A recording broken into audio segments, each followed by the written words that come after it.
In the last installment, we touched upon something which is absolutely crucial. We've really put our finger on the very nub of it. Now, I know I've said that before, but this time, this really is the heart of the matter.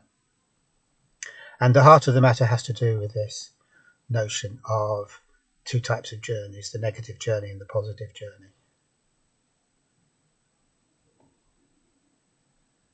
And if we take a snapshot, so to speak, of both of those journeys, what that shows us is the two ways of being in the world from a psychological point of view. So there are these two ways that are mirror images of each other.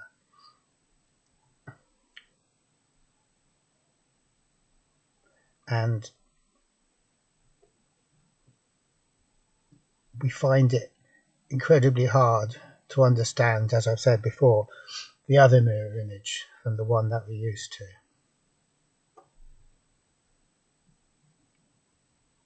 But nevertheless, we can try to spell it out in a kind of a prosaic kind of a way and say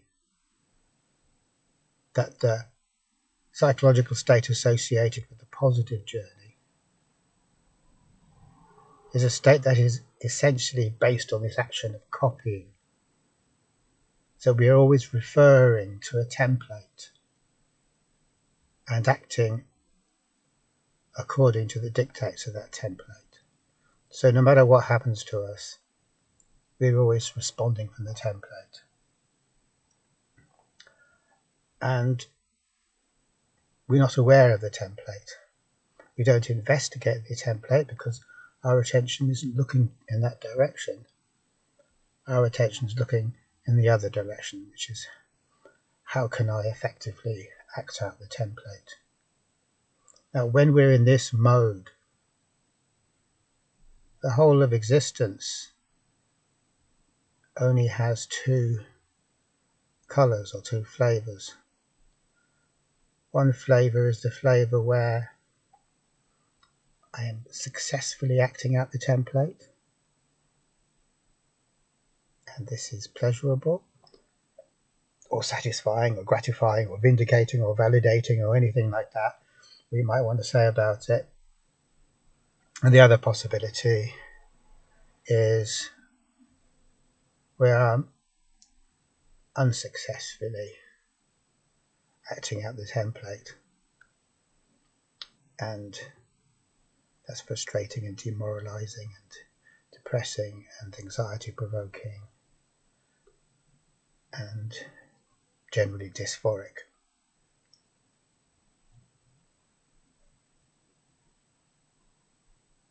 So even though we won't articulate it to ourselves, the best possible thing that could happen in this world is that we will be successfully able to act out the template, even though we don't really know what the hell the template is, and we don't really care, because as long as we get a plus, mechanically we get a tick, we get a pat on the back, because mechanically the template has only two things to do.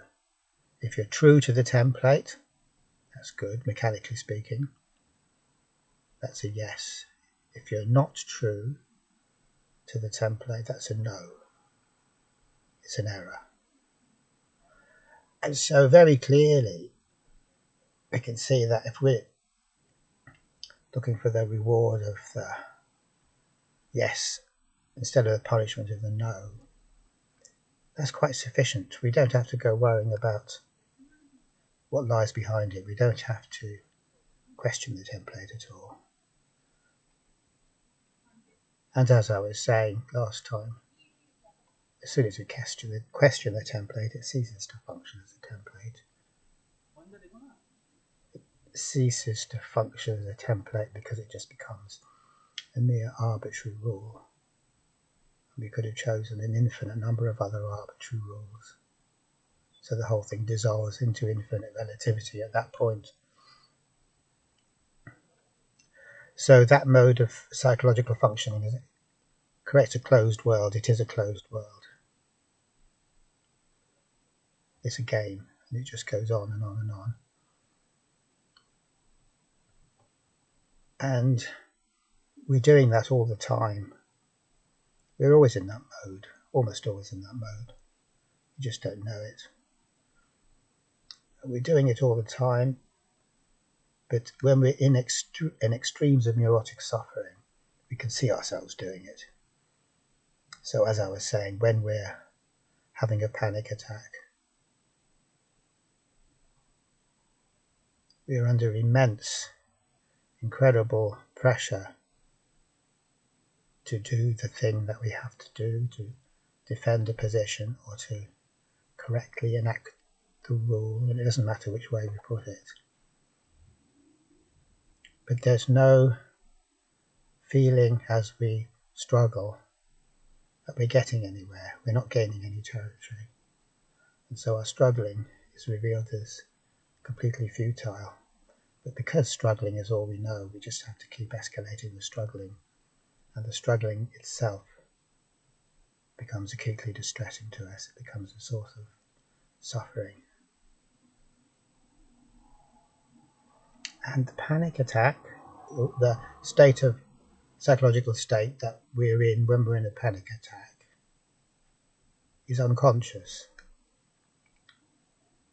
It's unconscious because we're purely reacting mechanically to the need to act out the template or do what the rule says we should do, without any thought at all, without any inquiry at all into what the hell's going on.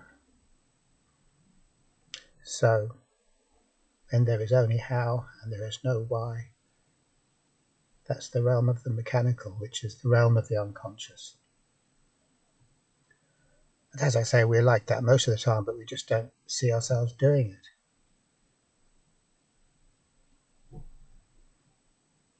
Every day is made up of little satisfactions and little dissatisfactions,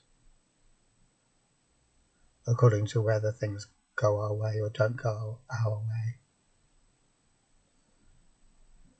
And this our way thing, it isn't our way at all, it's just the template, it's just that the set of rules that we're trying to accord to without realizing why we're doing it, or without realizing that we are doing it. All we know is that it feels good when things go our way, it feels bad when things don't go our way. Essentially what this mode comes down to is preserving the I concept. It is a static thing, and that's the essence of the positive journey, because everything else changes but the I concept doesn't change. It's still sitting there on its chair, same as it ever was. Time doesn't exist for the I concept. 30, 40 years, 50 years on, it's exactly the same. And as I said earlier, that's precisely the point. So in a fundamental way, the rule really comes down to preserving the I concept. If we're able to do this in little ways by shoring up its security or gaining small advantages, we feel good, and vice versa, if we can't, we feel bad. So that's what it's all about. If we were able to look into it a bit more, we very likely would ask ourselves, well, why do we want to preserve the I concept forever and ever and ever? Seeing as how it's only an arbitrary way of looking at the world, a viewpoint that we've identified with, and if that isn't really anything to do with us, it's just a game we've started playing and we can't stop, and we don't know it's a game. We think it's all there is, and as far as we're concerned, it is all that there is. We never see beyond right and wrong, good and bad.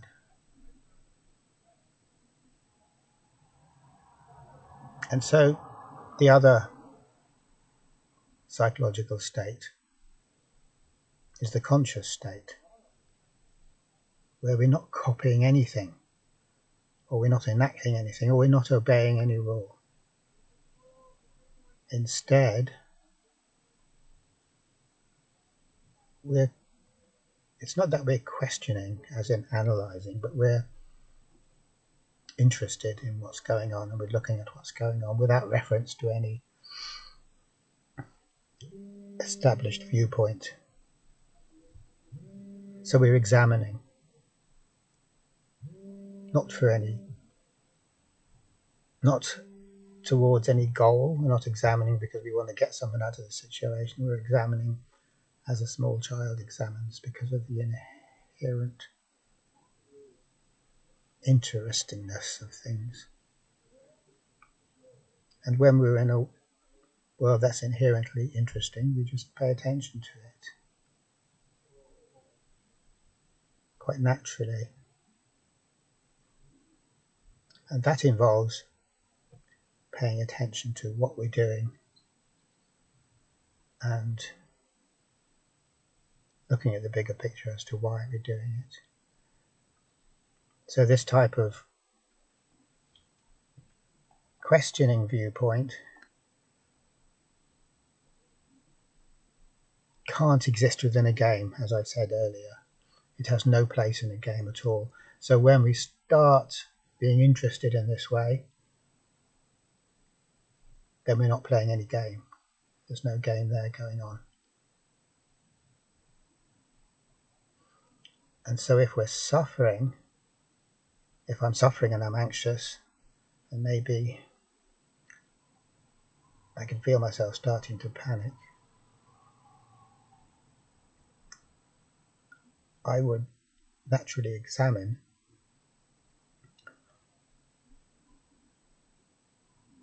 what it is that I'm trying to protect. What it is, another way of putting that would be to say, what is it that I'm holding on to so as to prevent myself losing it, or so as to prevent a catastrophe or a bad thing happening. Now, our usual state is to be holding on without knowing that we're holding on, and without knowing what we're holding on to.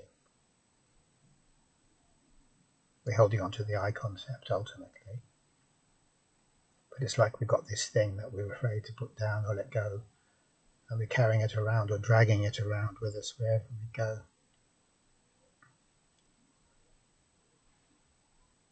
And so in this psychological state associated with the negative journey, we're interested in this. I'm interested in what am I holding on to and why? Why is it so bad if I stop holding on to it? Why should I hold on to it? And as soon as I start reflecting in that way, I already have let go of it. Because to question is already to let go of the rules of the system that I am adapted to. There's a bit of freedom, a lot of freedom in questioning and examining and in asking questions. And normally that's a freedom we don't even know about, because we're not permitted to know that there is such a possibility when we're in the mechanical realm. So all of this is to say that the way to work with neurotic suffering is through impartial or non-attached interest in what's going on. It's in the why, not the how. Absolutely nothing to do with the how. It's the wrong road entirely. So that is very clear, but it doesn't stay clear, because when we do gain that insight, and we always do gain that insight, it's a very common insight to understand that holding on isn't going to be the cure for for anxiety or for anything else, that letting go is. And so we talk about how good it is to let go, which is not at all the same thing as letting go, of course. The talking about letting go is very far indeed from letting go. But it does show that we have this kind of insight there. But it's a tricky point, because having seen that we have to let go, or it's not quite right, but having seen that freedom lies in letting go, doesn't bring us any closer to letting go. It can't be. It's not the sort of insight that can be exploited technologically to build a technology of letting go. And that is very much what we tend to do in the world of therapy. So as we get a little bit wiser, maybe not a lot wiser, but a little bit wiser, we ditch all the old-fashioned type of stuff where we try to become free from our mental suffering by following rules and procedures and doing things, doing the thing, learning to do a special thing that we didn't do before, and that when we do it now, that'll free us to some degree. So we're growing too sophisticated for that. So now there is more emphasis on acceptance, letting go, and compassion, which is a whole new flavour.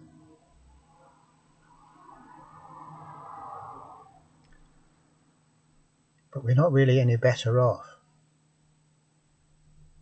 because even to say all of the things that I've just said, that would naturally lead us to presume that that's useful information. That's so if I'm panicking or edging towards having a panic attack, I just remember, of course, I have to question, what is it I'm so afraid of? What am I doing? What am I holding on to? And why is there this huge terror about the possibility of not being able to hold on to it anymore, even though I don't know what it is I'm holding on to? But what's happened there is that I've learned a new way to manage or control the situation, and I'm trying to do it on purpose because I think it's going to help me. This is an old point, and we keep coming back to it. It's kind of like what Jung calls the right means in the hands of the wrong man.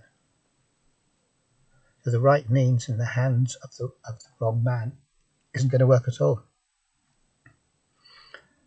And the wrong man is the man who is trying to gain advantage, who's trying to gain a benefit,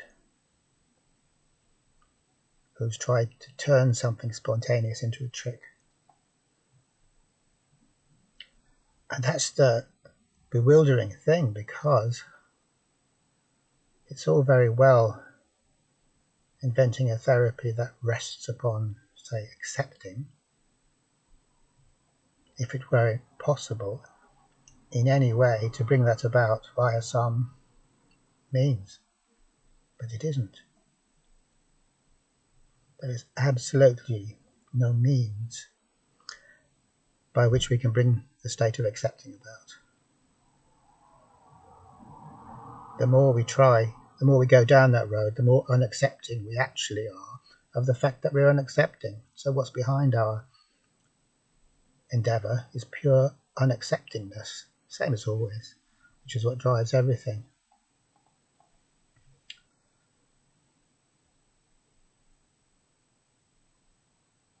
So it's all very well sticking that in the therapy and saying accept, or this is how it'll happen by accepting. That just puts us in a situation where we mistakenly imagine that, yeah, okay, I've got a handle on this, because there is no handle on it at all.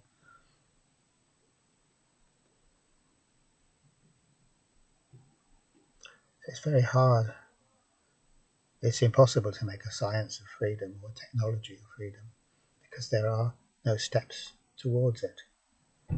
As Krishnamurti says in various different ways. So that gets, we just have to throw all the technology out of the window. Our technology is our way of thinking we've got a handle on things. But if we do that, what sense does it make to say that this is a tried and trusted therapy that we can roll out because it's evidence-based or whatever? Because there's no technology, there's no reassurance of any evidence-based anything, and there never can be. This is not the realm of evidence or proof or control or management. It's the realm of freedom, which is outside of our control, because control is the antithesis of freedom, and as such it can't lead to freedom.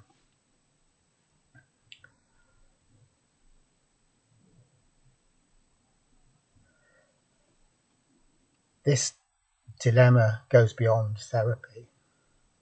There's a story of a Sufi lady teacher, and she's asked by one of her pupils,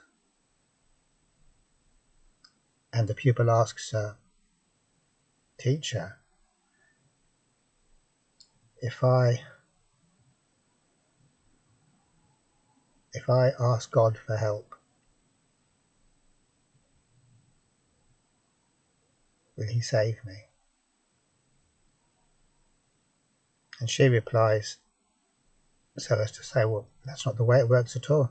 You've got it back to front. That's not her words. But rather, if God bestows his grace upon you so that you ask him for help, then you may be saved. But it doesn't come from any action that originates in you. So this same point, of course,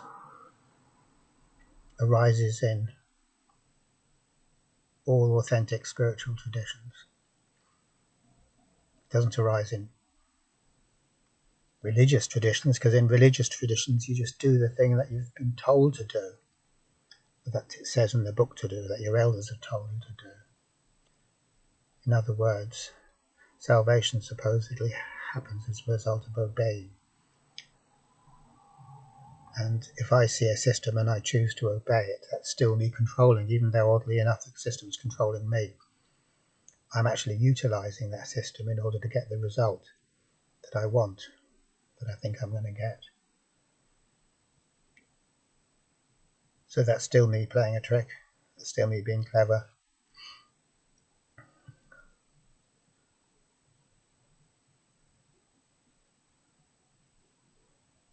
So freedom is a far subtler thing than we allow ourselves to be aware of, really.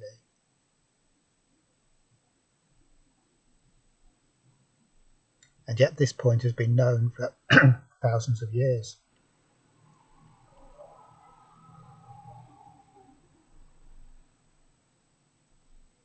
So this brings us to the same point we always come to.